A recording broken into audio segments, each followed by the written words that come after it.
Hello दोस्तों। इस video में यार आपके डीप लर्निंग की यूनिट 2 और यूनिट 3 के जो टॉपिक्स हैं उनको कवर करेंगे। तो यार उसमें सबसे पहले है आपका GAN, जिसको हम आपका जनरेटिव एडवर्शियल नेटवर्क बोलते हैं। सेकंड है यार आपका semi supervised learning. Then dimensionality reduction, जिसमें आपकी PCA एंड LDA वाला कंसेप्ट है। उसके बाद आता है आपका एनकोडर्स। देन है यार आपके डिफरेंट CNN आर्किटेक्चर्स, जिसमें आपका LXNet, VGNet, इंसेप्शन, रेसनेट, ये सारे आपके आर्किटेक्चर्स हैं अलग अलग CNN के। तो यार अगर मैं सबसे पहले आपकी GN की बात करूँ, GN है क्या? GAN यार इसकी फुल फॉर्म आपकी जनरेटिव एडवर्सियल नेटवर्क। ठीक है, अब ये है क्या? Are an approach to generative modelling using deep learning method such as CNN। मतलब ये एक जनरेटिव मॉडलिंग का एक अप्रोच है। अब जनरेटिव मॉडलिंग होती क्या है? Generative modelling is an unsupervised learning task in machine learning that involves automatically discovering and learning the regularities or patterns in input data in such a way that the model can be used to generate or output new examples that plausibly could have been drawn from the original data set। मतलब देखो यार, supervise learning में हमें पता है कि आपका level पहले ही प्रेजेंट होगा। जब लेवल प्रेजेंट होगा तो जब भी आप कोई डेटा इनपुट में दोगे उस मॉडल को, तो वो जो आपका ट्रेनिंग डेटा है वो आउटपुट के हिसाब से अपने आप उसको क्लासिफाई कर देगा। बट आपको पता है यार, अनसुपरवाइज में तो ऐसा कुछ होता ही नहीं। मतलब अनसुपरवाइज लर्निंग में तो आप सिर्फ और सिर्फ इनपुट देते हो और उसमें लेवल जैसी कोई चीज नहीं होती। जब उसमें लेवल जैसी कोई चीज नहीं है तो आपका मॉडल करेगा क्या? आपका मॉडल जो आपने इनपुट डेटा दिया है उसमें ही कुछ पैटर्न्स एंड कुछ मतलब रेगुलरिटीज फाइंड करने की कोशिश करेगा, जिसके बिहाफ पर वो आगे जाके आपका क्लासिफिकेशन वगैरह कुछ जो भी उसे ऑपरेशन परफॉर्म करना है वो आराम से कर सके। ठीक है, तो उसके लिए आपका जो कंसेप्ट होता है वो होता है जनरेटिव मॉडलिंग का। ठीक है, GAN is propose by Ian Goodfellow. इसको याद रखना है कि इयान गुडफेलो ने इसको प्रपोज करा था 2014 में। अब देखो, आपकी GAN में आपकी दो चीज मेन होती है। एक होती है आपकी जनरेटर और एक होती है आपकी डिस्क्रिमिनेटर। होता क्या है, लेट सपोज जनरेटर ने कोई भी रैंडम नॉइस ली, उसने रैंडम नॉइस के बेस पे कुछ फीचर एक्सट्रैक्ट करके उसने कुछ एक वैसी एक इनपुट मतलब बना लिया, अपने हिसाब से आउटपुट बना लिया। ये एक आपका आउटपुट दिख रहा है, जो छोटा सा ताजमहल आपको दिख रहा है यहाँ पर। ठीक है, और रियल क्या था? रियल में तो आपको पता है, रियल में ताजमहल ये मतलब बड़ा है। अब हुआ क्या भाई, देखो ताजमहल ये भी है और ताजमहल ये भी है।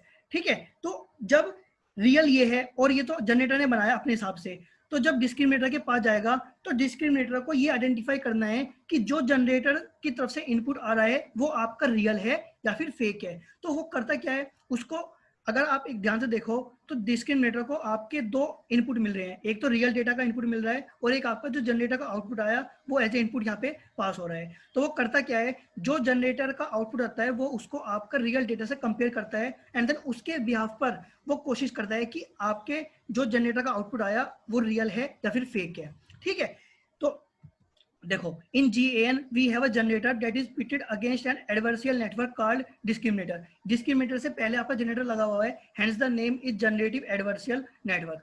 Both generator and discriminator are multilayer perceptron. जो आपके जनरेटर और डिस्क्रिमिनेटर हैं दोनों के दोनों आपके मल्टीलेयर परसेप्ट्रॉन है। मतलब आपके जनरेटर में भी आपके रेलो एक्टिवेशन फंक्शन, पूलिंग, ये सब कंसेप्ट यहाँ पे यूज होते हैं। और आपके मल्टीलेयर परसेप्ट्रॉन जो आपका ये डिस्क्रिमिनेटर है उसमें भी आपके जो फुल्ली कनेक्टेड लेयर वाला पार्ट है, जिसकी हेल्प से हम अपने डेटा को इजिली क्लासीफाई कर पाते हैं, वो चीज आपकी डिस्क्रिमिनेटर में यूज होती है।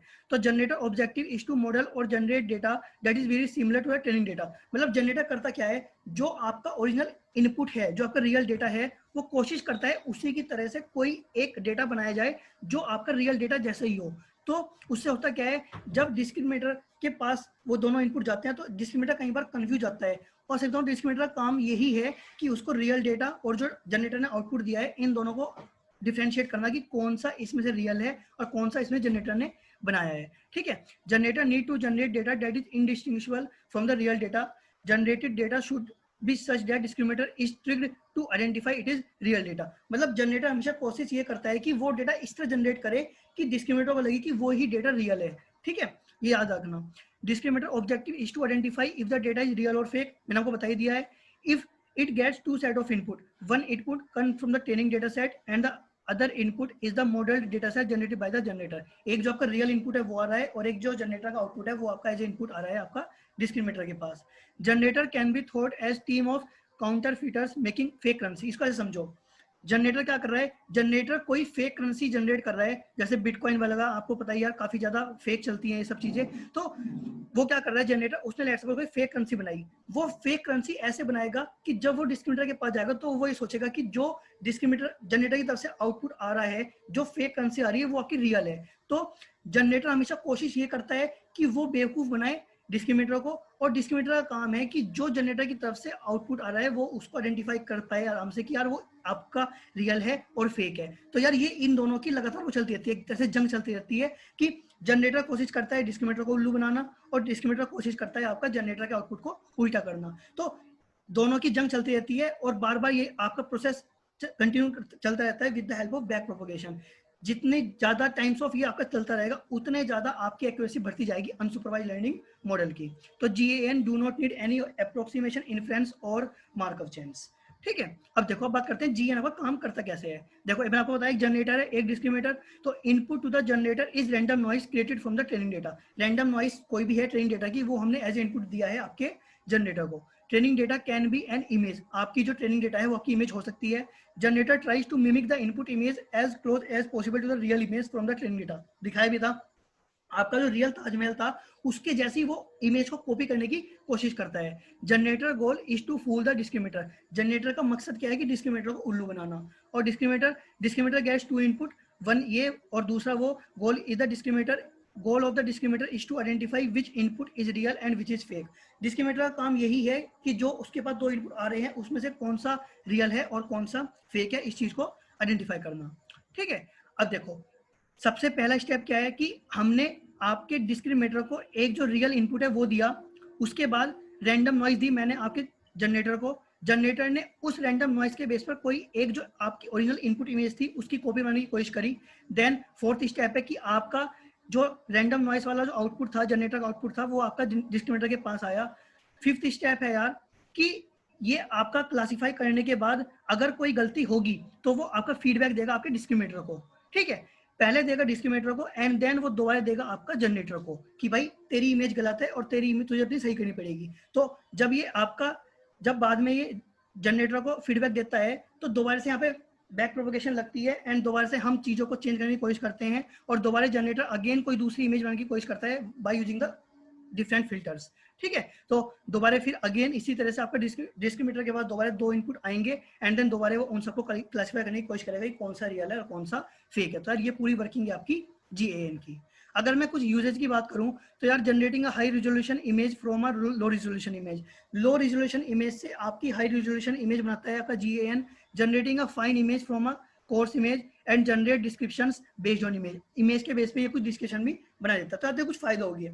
अगर मैं कुछ इसकी लिमिटेशन की बात करूं, लिमिटेशन भी है इसके यार। GAN का लिमिटेशन क्या है कि GAN की हेल्प से आप कर क्या रहे हो, आप किसी एक रियल इमेज की कॉपी बनाने की कोशिश कर रहे हो, और जनरेटर हमेशा कोशिश इस तरह कर रहा है कि जब डिस्क्रिमिनेटर के पास जाए तो वो उल्लू बन जाए, उसको पता ना लगे कि यार कौन सी इमेज सही है और कौन सी इमेज गलत है। तो कई बार होता क्या है, हम कई बार इतने ज्यादा चेंजेस कर देते हैं, मतलब हम इमेज में इतने ज्यादा एडिट कर देते हैं, आप देखते हैं इतना मीम वगैरह बनते हैं, तो वो सब चीज बनती कैसे है। तो कई बार होता क्या है, इसका जो सबसे बड़ी लिमिटेशन है कि लेट सपोज मोदी जी ने कभी कुछ बात कही और किसी दूसरे मतलब हैकर ने क्या करा, उस उनका फोटो किसी दूसरी इमेज पर लगा दिया जो कि मतलब एक गलत स्पीच थी या फिर एक वायलेंट स्पीच थी। ठीक है, अब उससे क्या होगा, उससे यार आपके वर्ल्ड वार जैसे मतलब बड़े बड़े हमले होने तक की भी संभावना है। तो यार इसीलिए आजकल वैज्ञानिक क्या कर रहे हैं, आजकल वैज्ञानिक यही कर रहे हैं कि यार अपने GAN को कुछ इस तरह बनाए जिससे कि यार जो इसकी लिमिटेशन है ये इनको वो ओवरकम कर सकें।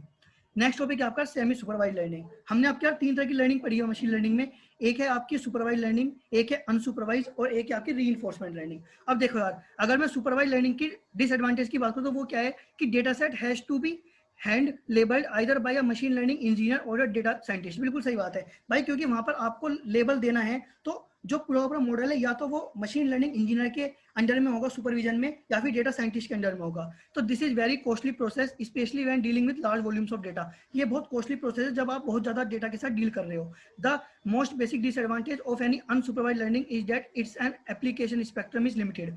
और अनसुपरवाइज लर्निंग का लिमिटेशन क्या है कि जो उसकी एप्लीकेशन है वो लिमिटेड है। मतलब ऐसा नहीं है कि आप हर जगह पर आप अपनी अनसुपरवाइज लर्निंग को लगा सकते हो। तो यार क्योंकि अनसुपरवाइज लर्निंग का एप्लीकेशन स्पेक्ट्रम बहुत छोटा है, और सुपरवाइज की दिक्कत क्या है कि उसके लिए आपको मशीन लर्निंग इंजीनियर और डेटा साइंटिस्ट चाहिए। तो हमने क्या करा, हमने एक ऐसी नई एल्गोरिथम बनाई, एक लर्निंग एल्गोरिथम बनाने की कोशिश करी जिसमें हम सुपरवाइज और अनसुपरवाइज दोनों के जो इंपॉर्टेंट फीचर्स हैं या फिर जो दोनों के बेनिफिट वाले फीचर हैं उन दोनों को मर्ज कर दिया। तो to counter these advantages the concept of semi supervised learning was introduced. In this type of learning the algorithm is trained upon a combination of labelled and unlabelled data. मतलब semi supervised में आपका जो model है वो level data से भी train होगा और अनलेबल डेटा से भी ट्रेन होगा। अब देखो, typically this combination will contain a very small amount of लेवल data and a very large amount of unlabelled data. इसमें लेवल डेटा के ऊपर कम ट्रेन होता है और अनलेबल डेटा के ऊपर ज्यादा ट्रेन होता है। The basic procedure involve is that first the programmer will cluster similar data using an unsupervised learning algorithm. सबसे पहले प्रोग्रामर क्या करेगा, आपके डेटा को अलग अलग क्लस्टर में डिवाइड करने की कोशिश करेगा, and then use the existing label data to label the rest of the unlabelled data. मतलब उसके बाद हम लेबलिंग एल्गोरिथम जो है आपकी उन्हें लगाने की कोशिश करेंगे अलग अलग आपकी क्लासिफाई करने के लिए। अब सेमी सुपरवाइज लर्निंग की बात हो तो यार ये a semi supervise algorithm assumes the following about the data. मतलब ये तीन चीज आपके एज्यूम करके चलता है। पहली है continuity assumption, the algorithm assumes that the points which are closer to each other are more likely to have the same output लेवल। मतलब अगर कोई दो पॉइंट है जो बिल्कुल आसपास है तो आपकी एल्गोरिथम ये एज्यूम करके चलती है कि यार उनका आउटपुट भी ऑलमोस्ट सेम ही होगा। Cluster assumption, the data can be divided into discrete clusters and points in the same cluster are more likely to share an output लेवल। मतलब अगर कोई अलग अलग क्लस्टर्स हैं आपके पास और अगर कोई दो डेटा आसपास हैं तो हम कोशिश हमारी मतलब एज्यूम करके चलता है मॉडल हमारा कि वे दोनों आपके सेम क्लस्टर में आ जाएंगे। और थर्ड आपका manifold assumption, the data lie approximately on a manifold of much lower dimension than the input space. Input space के मुकाबले आपका लोअर डायमेंशन में डेटा प्रेजेंट रहेगा। ठीक है, ये आपके तीनों एजम्पशन लेके चलता है डेटा के बारे में। अगर मैं एप्लीकेशन की बात करूं सेमी सुपरवाइज लर्निंग की, तो यार फर्स्ट है आपकी speech analysis. Since labeling of audio files is a very intensive talk, semi-supervised learning is a very natural approach to solve this problem. हम स्पीच एनालिसिस में इसको यूज कर सकते हैं, उसके साथ साथ हम आपको इंटरनेट कंटेंट क्लासिफिकेशन में इसको यूज कर सकते हैं, और साथ ही साथ यार हम आपकी इसको प्रोटीन सीक्वेंस क्लासिफिकेशन में इसको यूज कर सकते हैं। तो यार ये इसकी तीन एप्लीकेशन है, जब मैं बाद में इसकी पीपीटी आपको शेयर करूंगा तो आप इसको पढ़ सकते हो अपनी डिटेल्स के लिए। ठीक है, नेक्स्ट टॉपिक यार आपका dimensional reduction. Dimensional reduction is a process of reducing the number of random variables under consideration via obtaining a set of principal variables. It can be divided into feature selection and feature extraction. जो आपका dimensional reduction वाला part है ये आपका feature selection और feature extraction में divide है। यार देखो सीधी सी बात ये है कि अगर आप किसी डेटा को आप 2 डायमेंशन में देख रहे हो तो होता क्या है, कई बार उसकी कॉस्ट और उसका प्रोसेसिंग टाइम बहुत ज्यादा होता है उस डेटा के लिए। ठीक है, तो हम कई बार क्या करते हैं, अपना देखने का नजरिया बदलते हैं उस डेटा को। मतलब जिस डेटा को अगर मैं शुरू में 2 डायमेंशन या फिर 3 डायमेंशन में देख रहा हूँ, अगर मैं उसी को आपका सिंपल 1 डायमेंशन में देखूंगा तो शायद उसकी जो कॉस्ट होगी और जो उसका प्रोसेसिंग टाइम होगा वो कम हो जाएगा। तो देखो जैसे यहाँ पे आपकी 3 एक्सिस हैं, एक है एक्स, एक है वाई, एक है जेड। तो यार जब मैंने इसको आपका सिर्फ एक्स और वाई के अलोंग देखा तो आपको आउटपुट आपको कुछ ऐसा दिखा, और जब मैंने इसको आपका जेड और वाई के अलोंग देखा तो आपको सिर्फ सिंपल लाइन दिखी, और जब आप इसको 3 एक्सिस के अलोंग देख रहे तो आपको यार ये पूरा सिलेंड्रिकल टाइप में दिख रहा था। ठीक है, तो हमने देखा मतलब अगर मैं अपना देखने का नजरिया किसी चीज को चेंज कर देता हूँ तो आपकी डायमेंशन है डेटा की वो आपकी कम हो जाती है। ठीक है, तो जैसे जैसे डायमेंशन कम होगी ऐसे ऐसे मेरा कॉस्ट, प्रोसेसिंग टाइम, ये सब चीज आपकी वहां पर कम होती चली जाएंगी। अब देखो यार, एक है फीचर सिलेक्शन, एक है आपका फीचर एक्सट्रैक्शन। फीचर सिलेक्शन क्या है, in this we try to find our subset of the original set of variables or features to get a smaller subset which can be used to model the program. मतलब अगर मेरे पास X number of आपके variables हैं, X number of data है, तो मैं क्या करता हूँ उसमें से कुछ अमाउंट ऑफ डेटा फाइंड करने की कोशिश करता हूँ जिससे कि मेरा जो ओरिजिनल डेटा है वो सारी प्रॉपर्टी को फॉलो भी कर ले और मेरा जो डेटा है वो मेरा कम से कम भी लगे। ठीक है, उसके लिए यार हम आपके 3 वेज हैं आपके, एक फिल्टर कर लो डेटा को, दूसरा है आप फिल्टर की रैपिंग कर सकते हैं डेटा की, एंड थर्ड आपका डेटा को आप एम्बेड कर सकते हो। एक है आपका फीचर एक्सट्रैक्शन, मतलब आपको कुछ फीचर एक्सट्रैक्ट करने हैं। तो आपको मतलब करना क्या होता है कि अगर आपका कोई डेटा, आपका अगर कोई input data high dimensional space में है तो यार हम उसको लो डायमेंशनल स्पेस में कन्वर्ट करने की कोशिश करते हैं। यार जैसे हमने देखा था आपका एसपीएम में हम आपका यही काम करते हैं। ठीक है, तो यार इसके आपके 3 तरीके हैं, एक आपका पीसीए जिसको बोलते हैं प्रिंसिपल कंपोनेंट एनालिसिस, एक है एलडीए लीनियर डिस्क्रिमिनेंट एनालिसिस, और एक है जीडीए जनरलाइज्ड डिस्क्रिमिनेंट एनालिसिस। हमारे सिलेबस में यार पीसीए और एलडीए इन दोनों को देखते हैं कि ये दोनों के काम करते कैसे हैं। तो अगर मैं पीसीए की बात करूं तो यार this method was introduced by Karl Pearson. It works on a condition that while the data in an high dimensional space is mapped to data in a low dimensional space, the variance of the data in low dimensional space should be maximum. जब तक आपका data high dimensional space से low dimensional space में map होता रहेगा तब तक आपका लो डायमेंशनल स्पेस में वेरिएंस मैक्सिमम होना चाहिए। ठीक है, तो यार इस प्रिंसिपल कंपोनेंट एनालिसिस के आपके कुछ स्टेप हैं। पहला स्टेप है आपका कि आपको हर एट्रीब्यूट का मीन फाइंड करना होता है। एक आपका कोवेरिएंट मैट्रिक्स आपको फाइंड करना होता है। देन आइगन वैल्यूज और आइगन वेक्टर फाइंड करने होते हैं। देखो और न्यूमेरिकल तो बहुत मुश्किल है कि पीसे का क्वेश्चन में पूछा है, क्योंकि बड़ा क्वेश्चन है और हमने ये क्वेश्चन एआई में पढ़ा भी था। बट फिर भी मैं आपको फटाफट से एक ओवरव्यू दे रहा हूँ कि हमें ये क्वेश्चन सोल्व करना कैसा होता है। बट बहुत मुश्किल चांस है यार कि पीसीए का क्वेश्चन न्यूमेरिकल पेपर में पूछा जाए, बट फिर भी देख लेते हैं। देखो यार, मैंने आपको ये एक डेटा दिया है जहां पर x1 और x2 की कुछ वैल्यूज हैं। तो सबसे पहला स्टेप क्या है कि आपको मीन फाइंड करना है दोनों का। तो आपने x1 का मीन फाइंड करा, मतलब इन सबका प्लस करके डिवाइड कर दोगे जितने टोटल नंबर ऑफ आइटम्स हैं। तो x1 का मीन आ गया आपका 1.81 और x2 का मीन आ गया आपका 1.91। सेकंड स्टेप है यार आपका कि आपको कोवेरिएंट मैट्रिक्स फाइंड करनी होती है। कोवेरिएंट मैट्रिक्स का फॉर्मूला क्या है यार कि इसमें आपकी 4 वैल्यू होंगी, covariant of x, x, covariant of x, y, covariant of y, x and covariant of y, y।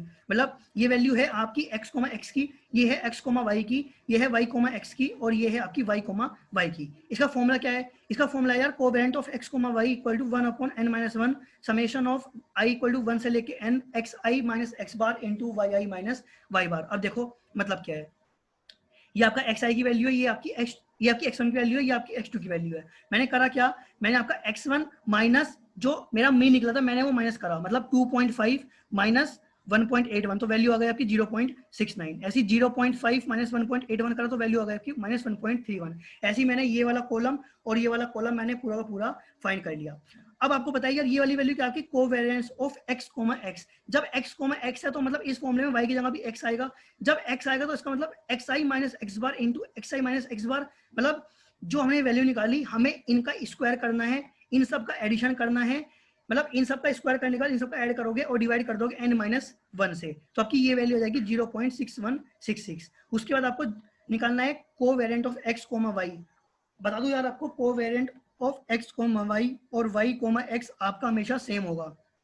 तो x, y के आप डायरेक्ट ये वाला फॉर्मूला लगाओगे, मतलब इन दोनों की मल्टीप्लाई करो, अलग कॉलम बनाओ, सबका एडिशन मार दो और एडिशन करने के बाद डिवाइड कर दो n-1 से, तो आपकी ये वैल्यू हो गई। ठीक है, ये वाली वैल्यू आपकी सेम रहेगी इसकी ऐसी। और अगर मैं y, की बात करूँ तो आपका यार ये भी yi माइनस 5 बार हो जाएगा, और ये तो आपका yi माइनस 5 बार है ही। मतलब हमें इस वाले कॉलम का स्क्वायर करना है, सबका एडिशन करना है और डिवाइड करना है n-1 से, तो आपकी वाली वैल्यू आ गई 0.7166। तो आपका यार 2 स्टेप हो गए। हमने पहले स्टेप में निकाला मीन इन दोनों का, और दूसरे स्टेप में हमने निकाला यार आपका कोवेरिएंस मैट्रिक्स। अब थर्ड स्टेप है यार कि मुझे आपकी आइगन वैल्यू निकालनी होती है।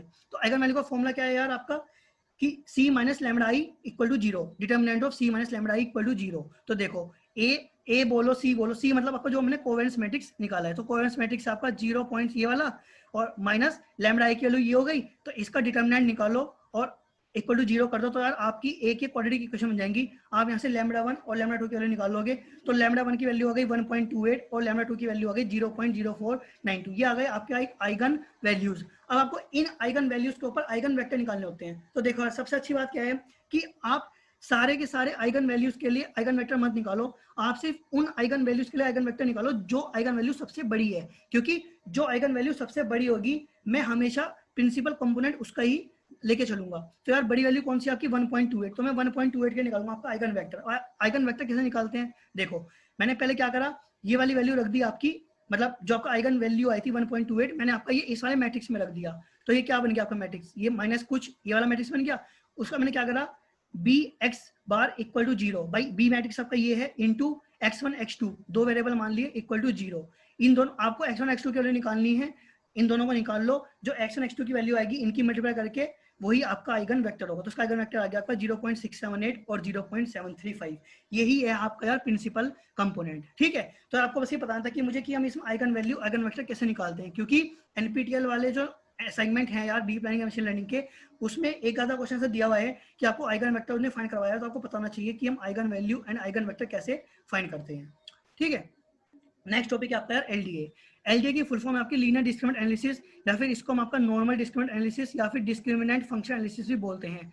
ये क्या एक टेक्निक है which is commonly used for the supervised classification problems. देखो यार होता क्या है, इसको आपको बिल्कुल रियल एग्जांपल समझाता हूँ। जैसे यार आजकल कोरोना बहुत ज्यादा चल रहा है, तो होता क्या है, अगर एक हॉस्पिटल है और हॉस्पिटल में बहुत ज्यादा केस आ रहे हैं कोरोना के, मतलब मान के चल रहा हूँ मैं कि पिछले 2 दिन में वहां पे 10,000 केस आ गए। ठीक है, तो अब होता क्या है कि जितने पेशेंट उस हॉस्पिटल में आते हैं उसमें से 50% को कोरोना होता है और 50% को नहीं होता। तो आपको पता है यार कोरोना के कुछ सिम्टम्स हैं, तो डॉक्टर ने क्या करा, जिनको कोरोना है उनके सिम्टम्स की कुछ वैल्यू स्टोर कर ली, और जिनको कोरोना नहीं है उनकी वैल्यू भी कुछ स्टोर करके रख ली।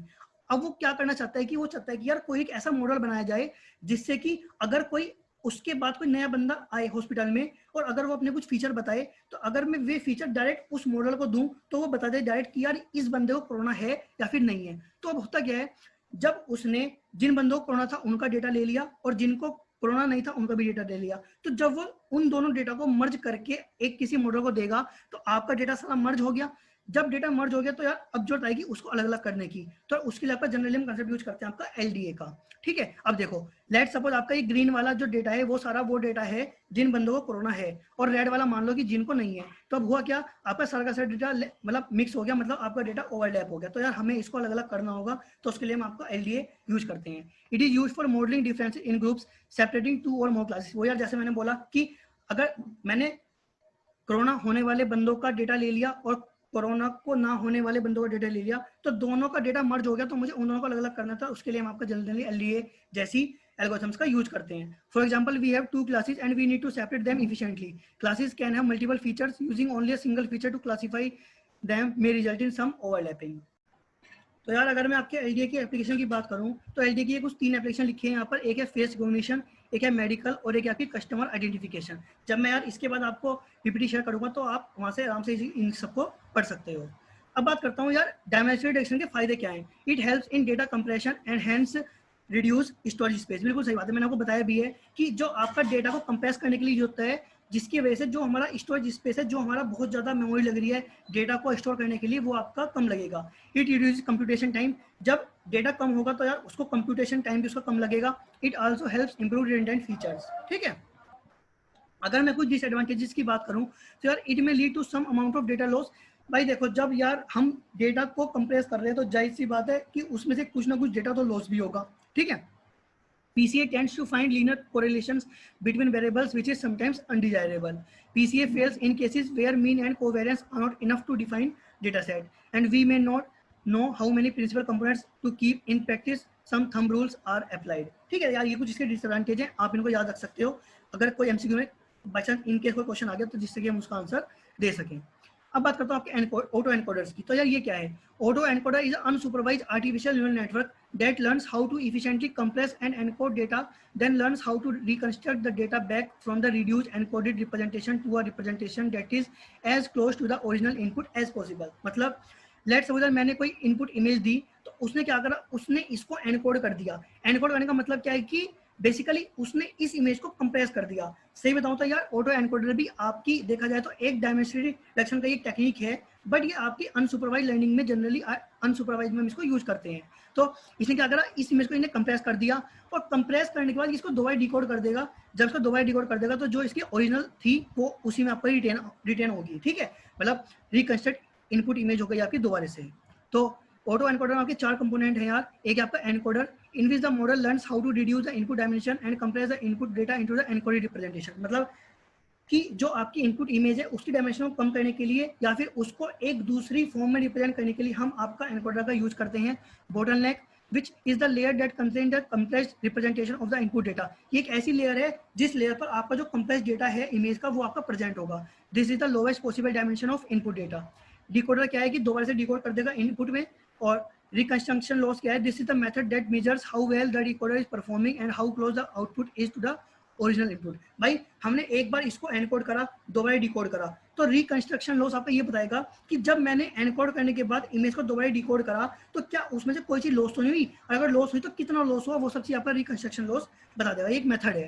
ठीक है, अब बात करता हूँ आपके सीनियर आर्किटेक्चर्स की। तो यार कन्वोल्यूशनल न्यूरल नेटवर्क के आपके बहुत सारे आर्किटेक्चर्स हैं, जिसमें से एक था आपका लीनेट। इसको मैंने आपका लास्ट लेक्चर में बता दिया था और इसमें हमने ये वाली इमेज वहाँ देखी भी थी। इसका देखो है क्या, सिंपल सा कि इसमें 7 लेवल होंगे कन्वोल्यूशन नेटवर्क की। 1 2 3 4 5 6 7। इसमें देखो पहले मैंने कन्वोल्यूशन प्लस लिलू लगाया, उसके बाद मैंने आपका पूलिंग वाला कंसेप्ट लगाया, देन उसके बाद दोबारा कन्वोल्यूशन प्लस रेलू एक्टिवेशन फंक्शन लगाया, दोबारा पूलिंग लगाया, उसके बाद फुली कनेक्टेड लगाई 2 लेयर, एंड देन फाइनली मेरा आउटपुट आया। ठीक है, तो मतलब इसमें 7 कन्वोल्यूशन लेयर है। बस यार इनमें सबसे मेन बात क्या है कि इनको एक बात ये याद रखना कि ये आपके कौन से सन में आए हैं, क्योंकि हो सकता है एमसीक्यू में क्वेश्चन आ जाए कि भाई लीनेट कौन से सन में आया या फिर वीजीनेट कौन से सन में आया। तो यार ये सब चीज इसमें देख लो। ठीक है, दूसरा आपका एलेक्सनेट। इन एलेक्सनेट significantly outperformed all the prior competitors and won the challenge by reducing the top 5 error from 26% to 15.3%। मतलब जो पहले एरर 26% आ रही थी आपकी, उसको एलेक्स नेट ने 15.3% पर तक रिड्यूस कर दिया। तो the second place top 5 error rate which was not a senior variation was around 26.2%। ठीक है, तो ये इसका कुछ आर्किटेक्चर याद रखना। एलेक्स नेट आपका 2012 में आया था। उसके बाद आपका गूगल नेट, और जिसको हम इंसेप्शन भी बोलते हैं, ये आपका 2014 में आया है। It achieved a top 5 error rate of 6.67%। मतलब इसकी एरर रेट क्या है, 6.67%। ये आपका पिछले वाले से भी ज्यादा अच्छा है। This was very close to human level performance which the organizers of the challenge were now forced to evaluate. As it turns out this was actually rather hard to do and required some human training in order to beat Google nets accuracy. ठीक है, मतलब जो Google net है उसकी बिल्कुल accuracy को beat करने के लिए अभी भी इसमें रिसर्चर्स कुछ काम कर रहे हैं और ह्यूमन ट्रेनिंग की अभी भी इसमें कुछ जरूरत है। तो ये इसका एक आर्किटेक्चर है जिसमें आपका ब्लू वाला बता रहा है कन्वोल्यूशन, रेड है पूलिंग, और आपका ऑरेंज है सॉफ्ट मैच एक्टिवेशन फंक्शन, और जो हमने अदर प्रोसेसिंग लगाई होगी, जो भी हमने बार बार लगाया होगा, वो आपका मैंने अदर से दिखा दिया ग्रीन से। ठीक है, नेक्स्ट आपका वीजी नेट। वीजीजी नेट आपका यार 2014 में आया था। इसमें आपकी 16 कन्वर्जन लेयर्स होती हैं and because of its very uniform architecture. देखो इसका आर्किटेक्चर कितना यूनिफॉर्म है, पहले कन्वोल्यूशन 1, कन्वोल्यूशन 2, पूल 1, ऐसी कन्वोल्यूशन 2, कन्वोल्यूशन 2, पूल 2, मतलब ऐसी आपका टोटल इसमें 16 कन्वोल्यूशन आपकी लेयर्स प्रेजेंट होती हैं। उसके बाद यार एक आपका रेस्टनेट। रेस्टनेट की फुल फॉर्म में आपकी रेजिडुअल न्यूरल नेटवर्क, ये आपका 2015 में आया था। और इसमें यार हम आपका हैवी बैच नॉर्मलाइजेशन यूज करते हैं। अब ये है बैच नॉर्मलाइजेशन क्या है यार? बैच नॉर्मलाइजेशन देखो है क्या, बैच नॉर्मलाइजेशन वही है कि जैसे लेट सपोज मैंने इनपुट में बहुत ज्यादा डेटा दे दिया, जैसे मैंने आपको बताया था यार कि CNN में होता क्या है कि जनरली आपकी RGB इमेज में वैल्यू 0 से 255 के बीच में होती है, बट हम करते क्या है, हम उन वैल्यू को नॉर्मलाइज कर देते हैं 0 से 1 के बीच में, इसको बोलते हैं नॉर्मलाइजेशन।